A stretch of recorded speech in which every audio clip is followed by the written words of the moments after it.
الحمد لله نحمده ونستعينه ونستغفره ونؤمن به ونتوكل عليه ونعوذ بالله من شرور أنفسنا ومن سيئات أعمالنا من يهده الله فلا مضل له ومن يضلله فلا هادي له أشهد أن لا إله إلا الله وحده لا شريك له وأشهد أن نبينا محمدا عبده ورسوله صلى الله على سيدنا وحبيبنا وشفيعنا محمد وعلى آله وصحبه أجمعين أما بعد قال الله تبارك وتعالى في كلامه العزيز بعد أعوذ بالله من الشيطان الرجيم فمن كان يرجو لقاء ربه فليعمل عملا صالحا ولا يشرك بعبادة ربه أحدا وقال تعالى أيضا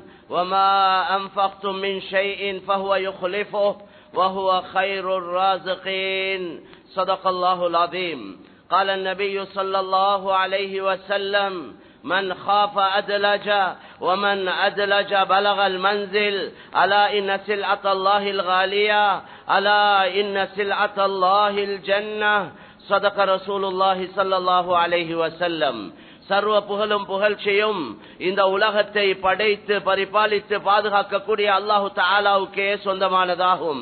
ஸலாத் என்ற கருணையும் சலாம் என்ற ஈடேற்றமும் எங்களுடைய தலைவர் மேலான ரசூலுல்லாஹி ஸல்லல்லாஹு அலைஹி வஸல்லம் அவர்கள் மீதும் அவர்களுடைய குடும்பத்தார்கள் தோழர்கள் அனைவர் மீதும் உண்டாவதாக.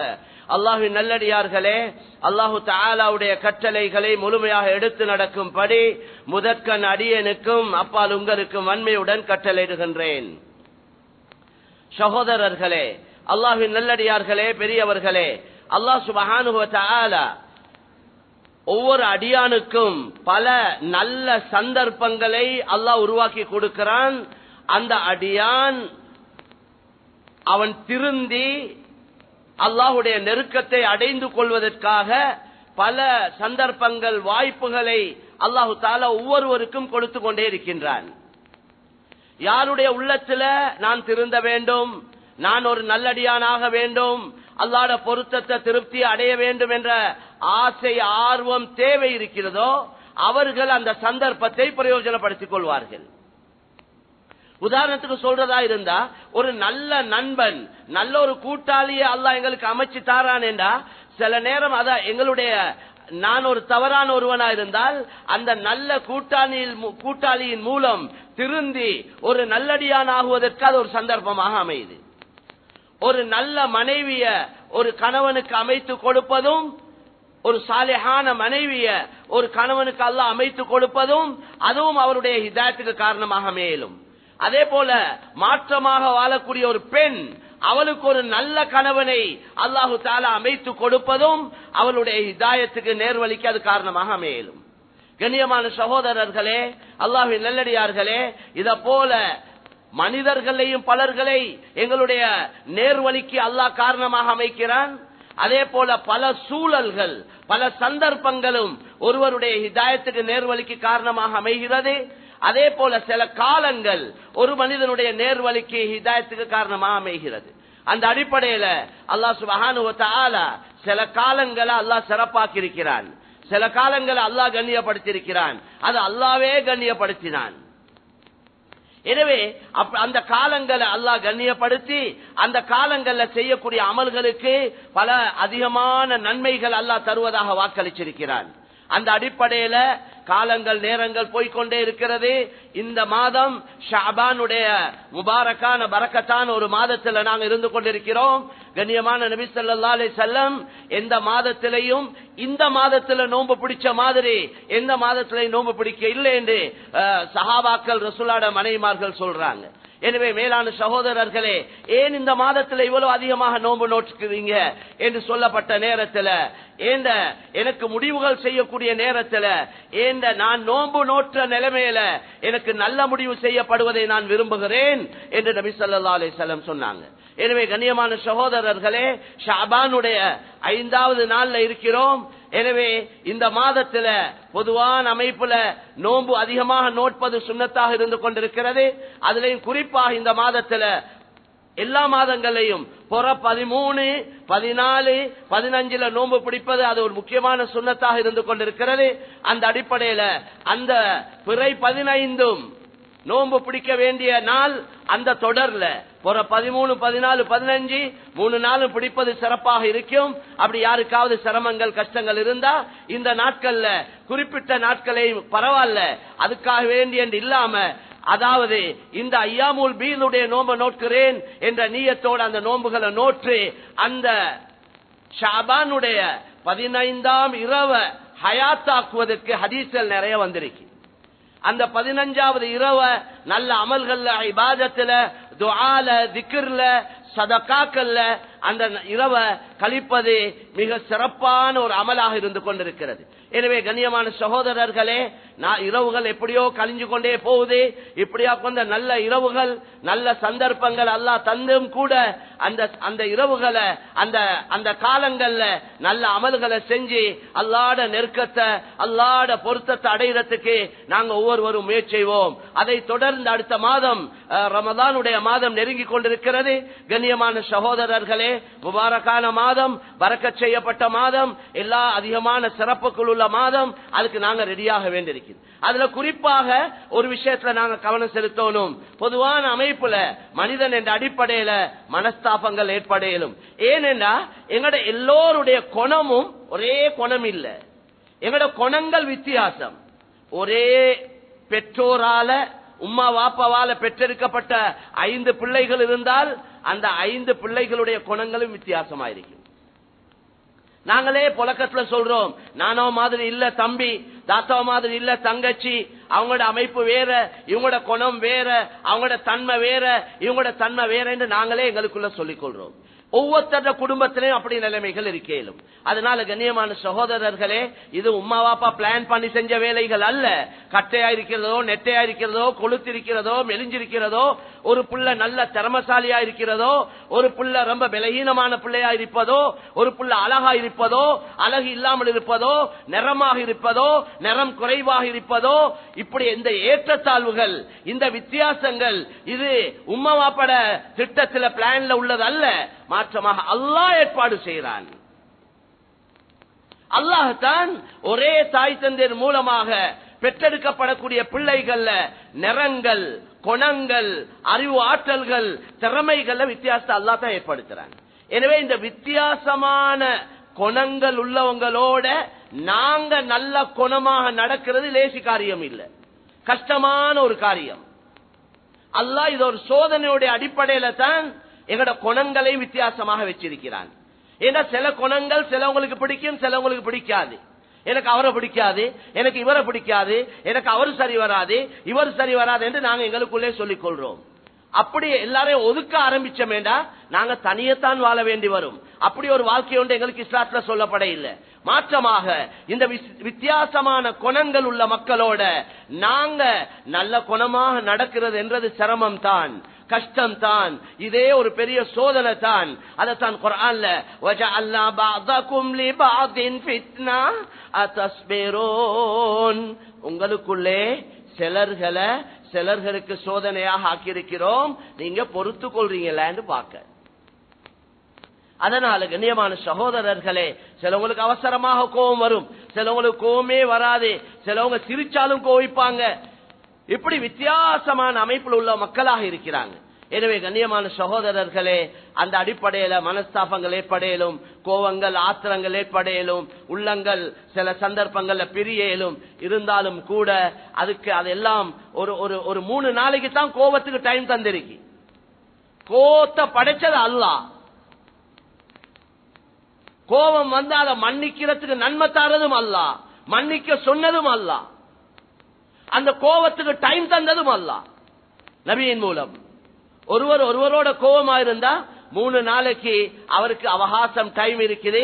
3வது நாள் அவர் அதே நிலைமையில கோவிச்ச நிலைமையில மௌத்தானால் தஹலன் நார், அவர் நரகத்துக்கு போயிட்டுருவார் என்று நபி ஸல்லல்லாஹு அலைஹி வஸல்லம் சொன்னார்.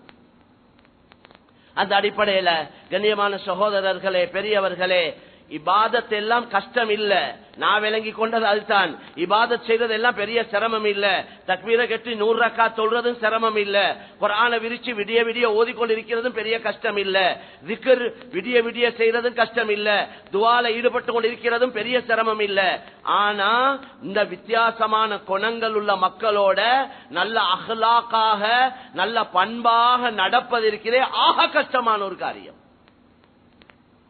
அது கஷ்டமா இருக்கிறதுனால தான் நல்ல குணத்துக்கு ஏனே எந்த அமலுக்கும் கொடுக்காத நன்மை அல்லாஹ் கொடுக்கிறார். எந்த அமலுக்கும் இல்லாத நன்மை இருக்கு நல்ல குணத்துக்கு. அதனால தான் நபி சொன்னாங்க, மா மின் ஷைஇன் அஸ்கலு ஃபில் மீசான் மின் ஹுஸ்னில் குலுக். நன்மைகள் நிறுக்கப்படக்கூடிய அந்த தராசி, அதுல அந்த நன்மை இருக்கிற தட்டுல ஆக பாரமான நன்மை நற்குணம், நல்ல குணம் என்று நபி ஸல்லல்லாஹு அலைஹி வஸல்லம் சொன்னாங்க. எங்களோட நன்மைகள் தீமைகள் எல்லாம் நெருக்க ஏற்பாடு செஞ்சிருக்கிறார். கியாமத்துடைய நாளையில் அந்த கட்டங்களை நாங்க ஒவ்வொருத்தரும் பார்க்கத்தான் போறோம். ஏற்றுக்கொண்டாலும் சரி, ஏற்றுக்கொள்ளாட்டியும் சரி. அல்லாஹ் ரொம்ப தெளிவாக குர்ஆன்ல சொல்லிட்டான், வனதாஉல் மவாஸீனல் கிஸ்த லியௌமில் கியாமா فلا تظلم نفس شيئا وإن كان مثقال حبة من خردل أتينا بها وكفى بنا حاسبين. கியாமத்துடைய நாளையில நீதமான தராசியை நாங்க நிறுத்துவோம். யாருக்கும் அணு அளவும் அநியாயம் செய்யப்பட மாட்டாது. யாராவது எங்கேயாவது ஒரு நன்மையை தீமையை எந்த மூல முடுக்கல செஞ்சிருந்தாலும் அந்த நன்மைய பாவத்தை அந்த தராசிக்கு கொண்டு வருவோம் என்று அல்லாஹ் குர்ஆன்ல சொல்றான். நாங்க உங்கள்ட்ட கேள்வி கணக்கு கேட்க நாங்களே போதும் என்று சொல்றாங்க.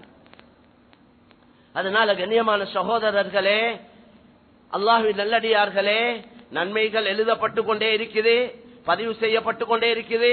அந்த பதிவு செய்யப்பட்ட செயலேடு ஒவ்வொருத்தர கையில கொடுக்கப்பட்டு, இக்ரா கிதாபக கஃபா பினஃப்ஸிகல் யௌம அலைக ஹஸீபா. வாசிச்சு பாருங்க. உங்களோட கேள்வி கணக்குக்கு இந்த பட்டோலையே போதும். இந்த ஃபைல பாருங்க, உங்களோட முழு ரெக்கார்டும் அதுல இருக்குது. அதனால கண்ணியமான சகோதரர்களே, இந்த எல்லா கட்டங்களையும் நிச்சயமாக சத்தியமாக நாங்க எல்லாம் சந்திக்கத்தான் இருக்கிறோம். அந்த நேரத்தில் அல்லாஹ் எங்கள் எல்லோருக்கும் ஈடேற்றத்தை தந்தருள்வானாக. அதுக்காக முயற்சிகள், சிரமங்கள், கஷ்டங்கள், தியாகங்கள் செஞ்சுத்தான் அந்த ஈடேற்றத்தை அடையலுமே ஒழிய அல்லாஹ் நாடினா கிடைக்கும் என்ற அந்த வார்த்தைகளால கிடைக்க போறது இல்லை. எனவே கண்ணியமான சகோதரர்களே, ரமலான் வருவது, இந்த நாட்கள் குறிப்பாக இந்த மாதத்தில் அந்த 15ஆம் இரவே நாங்க அமல் செய்யறது நன்மையான காரியமாக இருக்குது. இத போல சந்தர்ப்பங்களுக்கு நாங்க செய்ய போறோம், அமல்கள் ஈடுபட போறோம். இந்த எங்கட எல்லா அமலும் ஏற்றுக்கொள்ளப்படுறதுக்கு எங்கட தொடர்பு சீரா இருக்கணும்.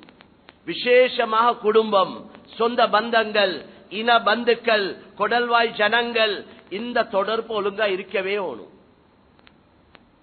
ஏதோ ஒரு சந்தர்ப்ப கோவிச்சோம், அவங்க கோவிச்சாங்க, பல நிலைமைகள் உருவாகி இருக்கேலும். இருந்தாலும் நாங்க 2 படி இறங்கி போய் அவங்களால தான் எங்களுக்கு அநியாயம் நடந்திருந்தாலும் பரவாயில்ல, நான் செய்யற அமல் எனக்கு ஏற்றுக்கொள்ளப்படணும், அதுக்கு கூலி அல்லாஹ் தரணும், நான் கேட்கிற துஆ ஏற்றுக்கொள்ளப்படணும் என்ற நியத்தோட நாங்க கொஞ்சம் பணிஞ்சு போய் நாங்க மன்னிப்பை கேட்டுக்கொள்றதுல எந்த குறையும் ஏற்பட போறதில்லை. பணிய பணிய உயர்ந்து கொண்டே போவோமே ஒழிய நாங்க தாழ்ந்து கொண்டே போக மாட்டோம். மக்களோட பார்வையில் அது ஒரு தாழ்வாக இருக்கேலும், அல்லாஹ்வோட பார்வையில உயர்வு தான். கண்ணியம் கூடிக்கொண்டே போகும். மேலான சகோதரர்களே, மக்களோட உள்ளத்துல கண்ணியத்தை போடுறது அல்லாஹ், மக்களோட உள்ளத்துல அன்பை போடுறதும் அல்லாஹ். அன்பு என்றது கேட்டெடுக்கிற ஒன்று அல்ல, இரக்கம் என்றது கேட்டு எடுக்கக்கூடிய ஒன்று அல்ல, யாரும் விரும்பி கொடுக்கிறது ஒன்றும் அல்ல. உள்ளங்களுக்கு சொந்தக்காரன் அல்லாஹ்.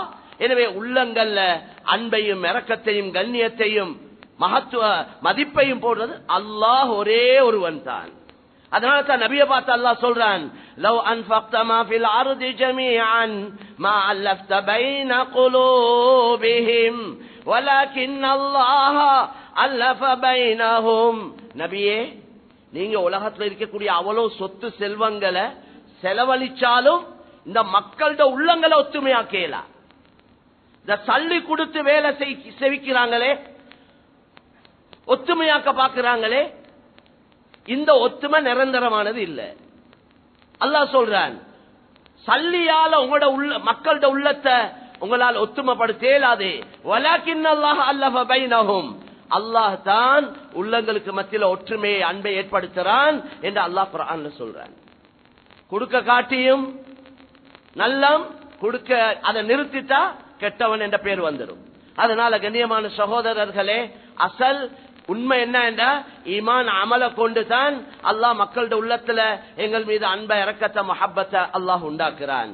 அதனால ஏதாவது மனஸ்தாபங்கள் ஏற்பட்டிருந்தா இன்றைக்கு ஜும்மா நாள், இந்த ஜும்மாக்கு பின்னால நீங்க ஆபீஸ் போவீங்க, கடை பஜார் எங்க போனாலும் பரவாயில்ல, அந்திக்கு மாலையிலேயாவது நாளைக்கு சாட்டர்டே சண்டே ஒரு விசிட் ஒன்று பண்ணுங்க. யாரோட கோபமா இருக்கிறீங்களோ ஏழுமா இருந்தா அவங்களோட வீடுகளுக்கே போங்க, ஏதாவது ஒரு ஹதியாவோட எடுத்துக்கொண்டு போங்க. ஹதியா கொடுத்தா முஹப்பத் உண்டாகும் என்று சொன்னாங்க நபி ஸல்லல்லாஹு அலைஹி வஸல்லம். ஏதாவது ஒரு கிஃப்ட் எடுத்துக்கொண்டு போங்க, அந்த நியத்தோட போங்க, நான் அல்லாஹ்வுக்காக போறேன். அவங்க ஏசினாலும் பேசினாலும் என்ன செஞ்சாலும் விரட்டினாலும் பிரச்சனை இல்லை. இது அல்லாஹ் மிக சந்தோஷப்படக்கூடிய ஒரு காட்சி தான் அது. அதனால மேலான சோர்லே உள்ளங்கள்ல ஜோட உண்டாக்கி கொண்ட வேண்டாம். நாங்க எங்களோட உள்ளத்துல இருக்கிற வெறுப்பை இல்லாமக்கி கொண்ட வேண்டாம். நாங்க சேர்ந்து பாக்குறோம், அவங்க வெறுத்து கொண்டே இருக்கிறாங்கன்னா அது எங்களுக்கு பிரச்சனை இல்லை. அது எங்களுக்கு எங்களையோட சம்பந்தப்பட்ட விஷயம் இல்ல. சஹாபி ஒருவர் வந்து கேட்டார், நான் இவங்களோட சேர்ந்து பாக்குறேன், அவங்க தான் பிரிஞ்சு கொண்டே இருக்கிறாங்க. நபி சொன்னாங்க, நீங்க எது வரைக்கும் அவங்களோட சேர்ந்து போவீங்களோ அது வரைக்கும் ஒரு மலக்க கொண்டு அல்லாஹ் உங்களுக்கு உதவி செஞ்சு கொண்டு இருப்பான். அவங்க சேர்ந்து கொள்ள இல்லைன்னா அவங்க சுடு சாம்பல வாயில போட்டுக் கொள்றாங்க. அதனால கண்ணியமான சகோதரர்களே, விட்டு கொடுப்போம், மன்னிப்போம், பணிஞ்சு போவோம். இதை கொண்டு எங்கட அந்தஸ்துகள் உயர்ந்து கொண்டிருக்கும், அல்லாஹ்வுடைய நெருக்கம் பொருத்தம் கிடைக்கும். எனவே இந்த அடிப்படையில முபாரக்கான மாதத்தில் இருக்கிறோம். அடுத்த மாதம் இதை விட சிறப்பான ஒரு மாதமாக இருக்குது. இதுல அமல் இபாதத்தில் ஈடுபடுவோம். சண்டை, சச்சரவு, கருத்து வேறுபாடு, இந்த பலாய் முசீபத்துகளை முடிச்சு கொள்வோம். உள்ளங்கள் பிரிஞ்சா உதவி வரவே மாட்டாது. ஷைத்தாண்ட முழு முயற்சியும் அதுல தான் இருக்கு. அது இதுக்குத்தான் அதுக்குத்தான் என்று நான் சொல்ல வரையில எல்லா விஷயத்திலையும். ரமலான் மாதம் சண்டை பிடிக்கிற மாதம் இல்ல. 8 ரக்காத் தொழுறதா 20 தொழுறதா உங்களோட விருப்பம். நீங்க 8 தொலை விரும்பினா 8 தொழுங்க, 10 தொலை விரும்பினா 10 தொழுங்க, விடிய விடிய தொலை விரும்பினா விடிய விடிய தொழுங்க. தொழாம தூங்க போறீங்களா தூங்குங்க, பிரச்சனை இல்ல. பிரச்சனைகளை உண்டாக்காதீங்க, ஊரை குழப்பாதீங்க, சமுதாயத்துக்கு மத்தியில பிளவுகளை உண்டாக்காதீங்க. அமல் இபாதத்துல நீங்க தேடி படிச்சு நல்ல விளங்கி தகுதியான உலமாக்கள்கிட்ட கேட்டு விளங்கி நீங்க உங்களுக்கு சொந்தமா அமல் தாராளமா செய்ய. நான் படிச்சது தான் சரி, நான் விளங்கினது தான் சரி, இந்த கருத்துக்கு எல்லாரும் வாங்கடா, அங்க பிரச்சனை தான் உண்டாகும். அடி புடி வெட்டு கொத்து போலீஸ் கோர்ட் வழக்கு இதுல தான் போயிட்டு நிற்கும். அல்லாஹ் எனக்கு உங்களுக்கு தந்திக்கிற காலமே சுருக்கமான ஒரு காலம். ஒரு 50, 60, 80 வருஷம் வாழ்க்கைன்றதே அதுவும் சந்தேகமா தான் இருக்குது. இந்த கொஞ்ச நாளைக்குள்ள சண்டைக்கே பெரிய ஒரு டைம் போகுது. புத்தி விளப்பம் வரக்கொலே அதுக்கு ஒரு காலம் போயிருது. சொந்த வேலை வெட்டிக்கு தொழில் வியாபாரத்துக்கு ஒரு டைம், குடும்பத்துக்கு ஒரு டைம். மக்கிய நேரத்தை எதுக்கு பாவிக்கணும்? 8 மணி நேரம் தொழில் வியாபாரத்துக்கு கொடுத்தா, 8 மணி நேரம் மனைவி மக்கள் குடும்பங்களுக்கு கொடுத்தா, மக்கிய 8 மணி நேரத்தை அமல் இபாதத்துல தான் ஈடுபடணும். அதுல அதிகமான நேரம் சண்டையிலையும் அவங்களுடைய ஊர்பலாய் கலூரத்திலையும் இதிலே அல்லாஹ் பாதுகாக்கணும் காலங்கள் கழியுது. போதும் சண்டை பிடிச்சது. இப்ப நாங்க யோசிக்க வேண்டியது என்னன்னா, நாங்க எல்லாம் ஒற்றுமையா இருந்து கொண்டு இந்த நாட்டுல 2 கோடி மக்கள் பாவம் களிமா இல்லாம இருக்கிறாங்க. நிம்மதியை தேடி அலைஞ்சு கொண்டிருக்கிறாங்க. நன்மையை நாடி ஏதோ செஞ்சு கொண்டிருக்கிறாங்க. நன்மையை எதிர்பார்த்து கொண்டு தான் செய்யறாங்க. பாவம் மேலான சகோதரர்களே, இந்த மக்களுடைய விஷயத்துல நாங்க பரிதாபப்பட இல்லையா, அல்லாஹ் எங்களைய சோதிப்பான். அப்படி நடக்கவே கூடாது, அப்படி நடக்கவே கூடாது. இந்த 90% மக்களை வச்சு நல்லா சம்பாதிச்சு சாப்பிட்டு திண்டு குடிச்சு அனுபவிச்சு கொண்டிருக்கிறோம். அல்லாஹ் கேட்பான், அவர்களும் என்னுடைய அடியார்கள், நீங்களும் என்னுடைய அடியார்கள். நீங்க என்னைய விளங்கி இருந்தீங்க, அவங்க என்னைய விளங்க இல்ல. நீங்க என்னைய வணங்கினீங்க, அவங்க வேறொண்ட வணங்கினாங்க. விளங்கின நீங்க அவங்களுக்கு ஏன் சொல்ல இல்லைன்னு கேட்க போறாங்க. அதுக்கு நாங்க எல்லாம் ஏதோ ஒரு பதில் சொல்லிதான் ஆகணும். அதனால எங்கட முழு கவனமும் இருக்கணும். இந்த ரமலானுடைய மாதம் வருவது இது மற்ற மக்களுக்கு, முஸ்லிம் அல்லாத சகோதரர்களுக்கு ஒரு கஷ்டமான ஒரு மாசமா அமைஞ்சிடக்கூடாது. நாங்க இரவெல்லாம் முழிச்சு கொண்டு, நாங்க இரவெல்லாம் வாகனங்களை சத்தமா ஓட்டிக்கொண்டு, இந்த வாலிபர்கள் நிறைய நாங்க பாக்குறோம்.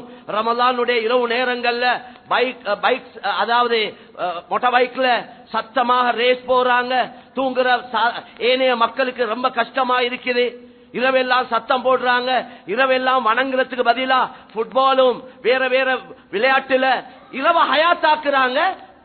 மாற்றமான வேலைகள்ல மக்கவனுக்கு கஷ்டம் கொடுக்கிறது ஆகப்பெரிய பாவம். அது ஒரு பெண்மணி இருந்தா இரவெல்லாம் நின்று வணங்குறவ, பகலெல்லாம் நோன்பு பிடிக்கிற பொம்புல, இந்த பெண்ணை பத்தி ஆனா இவால நடக்கிற தவறு என்னடா, அடுத்த வீட்டை நோவிக்கிற பெண்மணி, பக்கத்து வீட்டார் நேபர்ஸ் அவங்கள நோவிக்கிறா இந்த பெண்.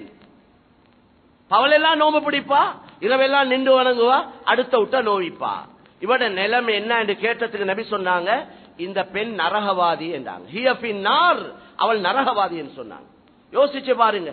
இபாதத்தையும் அதே போல முஆஷராத், மக்களோட நடந்து கொள்ற முறை, இது ரெண்டையும் தராசில போட்டா பாரமானது அந்த முஆஷராத் என்ன, மக்களோட நடக்கிறது, குடும்பங்கள், சொந்த பந்தங்கள், கணவன் மனைவி பிள்ளைகள், நேபர்ஸ், ஏனையவர்களுக்கு செய்யற அநியாயம் இருக்கிறதே, அதுதான் பெரிய பாவம். அதனால அந்த அடிப்படையில எங்களால யாருக்கும் கஷ்டங்கள் வந்துடக்கூடாது மேலான சகோதரர்களே. அதே போல இந்த மாதம், இந்த வரக்கூடிய காலங்கள், விசேஷமா இந்த காலங்கள் நாங்க பார்க்கக்கூடியதாக இருக்குது. இந்த காலங்கள்ல மக்கள் ரொம்ப கஷ்டப்படுறாங்க. லைட் பில்ல கெட்ட, தண்ணி பில்ல கெட்ட, பிள்ளைகள அதாவது புக்ஸ்கள் எடுக்கிறதுக்கு, பிள்ளைகள ஷூ ஒரு பேக் ஒன்று எடுக்க சரியான கஷ்டப்படுறாங்க. அதனால வீண் விரயங்களை தவிர்த்துக்கோங்க. வசதி படைத்தவர்களே, பணக்காரர்களே, அல்லாஹ் உங்களுக்கு பணத்தை தந்தது ஆடம்பரமா வாழ்வதற்கு அல்ல, பெருமைக்கு அல்ல, ஊருக்குலகத்துக்கு காட்டுறதுக்கு அல்ல. அல்லாஹ் உங்களுக்கு வசதி வாய்ப்ப சோதனையுடைய அடிப்படையில் தந்திருக்கிறார். எனவே உங்களோட தேவைகளை பூர்த்தி செய்து கொண்டு மேலதிகமான பணங்களை தேடி தேடி தகுதியானவங்களுக்கு ஒப்படைங்க. குறிப்பாக இந்த கொழும்பு பகுதியில மக்கள் ரொம்ப கஷ்டப்படுறாங்க. எல்லாரும் நினைக்கிறது கொழும்புல உள்ளவங்க எல்லாம் நல்லா வசதியா இருக்கிறாங்க என்று. இறங்கி பார்த்தா தான் விளங்கும். ஒவ்வொரு பகுதிகளுக்கு போயிட்டு விசேஷமா பார்த்தா குறிப்பிட்ட மக்கள் வாழக்கூடிய சில பகுதிகள் மாஷா அல்லாஹ் அவங்க நல்ல நிலைமையில இருக்கிறாங்க. அல்லாஹ் அவங்க எல்லாரையும் நல்ல நிலைமையிலே கடைசி வரைக்கும் வைக்கணும் எங்கட துஆ இருக்கு. ஆனா பெரியோரு கூட்டம் கஷ்டப்படுறாங்க. கஷ்டத்துக்காக விபத்து ஜினாக்கு போறாங்க. ஓப்பனா சொல்றேன்டா. அதனால ஜக்காத்தையும் முறையா கொடுங்க. பள்ளிவாசல் மூலமா கொடுக்க பாருங்க. தேடி பார்த்து தகுதியானவங்களோட கையில் ஒப்படைங்க. சும்மா 2000, 5000, 10,000 கொடுத்து மிஸ்கீன்கள் கூட போறாங்களே ஒழிய ஜக்காத்துடைய கடமை நிறைவேறாது. தொழில் வாய்ப்புக்கு வழிய காட்டுங்க. சம்பாரிச்சு சாப்பிடறதுக்கு வழிய காட்டுங்க. உண்மையிலே ஒவ்வொருத்தருக்கும் ஒவ்வொரு பள்ளிவாசலால யோசிச்சா நிறைய வேலை செய்யலும். வெறும் பில்டினை கட்டி போட்டு வேலை இல்ல. கட்டடங்களை 3 தட்டு 5 தட்டு 10 தட்டு கட்டி வேலை இல்ல. இதால ஊரு மக்களுக்கு அங்க பெருசா ஒன்று நடக்க போறது இல்ல. வேலைய பாருங்க.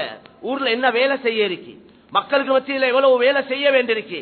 வாலிபர்கள், பெண்கள், படித்தவர்கள், பாமர மக்கள், நல்ல திறமையானவங்க சமுதாயத்தில் இருக்கிறாங்க. ஆனா அவங்கள்ட்ட வசதி வாய்ப்பு இல்லாததுனால கஷ்டப்படுறாங்க. அதனால கண்ணியமான சகோதரர்களே, அல்லாஹ்வின் நல்லடியார்களே, பெரியவர்களே, அந்த அடிப்படையில ட்ரஸ்டி போர்டுடைய நிறைய பொறுப்புகள் இருக்கு. சண்டை பிடிக்கிறதுக்கு இடம் இல்ல. மஸ்ஜித் மஸ்ஜித் என்றது உள்ளங்களை ஒன்று சேர்க்கிற இடம். மஸ்ஜித் என்றது உள்ளத்தை ஒன்று சேர்க்கிற இடம் தான் மஸ்ஜித். அதனால தான் இஸ்லாம் இமாம் ஜமாத்தோட தொழுறத்தை வாஜிபாக்கி ஆண்களுக்கு. வாங்க சொல்லப்பட்ட எல்லா ஆண்களும் வாங்க பள்ளிவாசலுக்கு, பெண்கள் வீட்டில் தொழுங்க. வந்து தொழக்கூடிய நேரத்தில் தோளோட தோலை சேர்த்து, காலோட காலை சேர்த்து இடவழி இல்லாம ஷைத்தானுக்கு இடம் கொடுக்காம நீங்க நெருங்கி இருந்து ஒட்டி இருந்து தொழுகை நிறைவேற்றுங்க. ரசூலுல்லாஹ் சொன்னாங்க, சஃப்புகள்ல கோணல் ஏற்பட்டால் உங்களோட உள்ளங்கள்ல கோணல் உண்டாகும். லா துஸவ்வுன் அஸ்ஸுஃபூஃப் அவ் லா யுகாலிஃபன் அல்லாஹு பைன குலூபிக்கும். நீங்க சஃப்புகளை கோணலா நின்றா உங்களோட உள்ளங்களையும் கோணலாக்குவான் என்று நபி ஸல்லல்லாஹு அலைஹி வஸல்லம் சொன்னாங்க. ஜும்மாவை என்னத்துக்கு கடமையாக்கி இருக்கி? கிழமைக்கு ஒரு நாள் ஊர் மக்கள் ஒன்று சேரணும், கிராமத்து மக்கள் ஒன்று சேரணும், தொழுகையை நிறைவேற்றி நல்ல ஒரு புத்திமதியை கேட்டு ஒருவரோட சலாம் சொல்லி முசாஃபா செஞ்சு சிரிச்சு கழிச்சிட்டு போகணும். உள்ளத்துடைய ஒற்றுமையை பாதுகாக்கத்தான் மஸ்ஜிதுகள் அமைக்கப்பட வேண்டும். இது அல்லாஹ் மன்னிக்கணும். மஸ்ஜித் எல்லாம் சின்னதா இருக்கக்குள்ள ஆள் இல்ல, பிரச்சனையே இல்ல, சண்டை இல்ல.